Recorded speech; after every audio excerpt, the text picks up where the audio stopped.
ప్రపంచవ్యాప్తంగా గణిత శాస్త్రానికి పుట్టినిల్లుగా భారతదేశం నిలిచిందని మెలియాపుట్టి స్థానిక Nalanda public school principal J J S Pratap అన్నారు. ప్రతి సంవత్సరం డిసెంబర్ 22న గణిత శాస్త్రవేత్త శ్రీనివాస రామానుజన్ జయంతిని పురస్కరించుకుని ఈ రోజు నలంద పబ్లిక్ స్కూల్లో గణిత దినోత్సవాన్ని ఘనంగా నిర్వహించారు.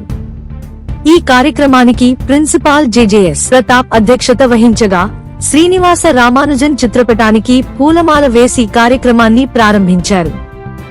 ఈ సందర్భంగా ఆయన మాట్లాడుతూ అతి చిన్న వయసులోనే అసాధారణ ప్రతిభను ప్రదర్శించిన రామానుజన్ ఆయులర్ నియమాలు, త్రికోణమితి సమస్యలు తదితర గణిత విభాగాల్లో అనేక విశేష పరిశోధనలు చేశారని తెలిపారు.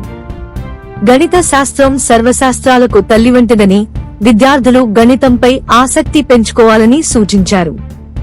ఈ కార్యక్రమంలో గణిత ఉపాధ్యాయులు భాస్కరరావు మాస్టర్తో పాటు ఇతర ఉపాధ్యాయులు, ఉపాధ్యాయునులు పాల్గొన్నారు.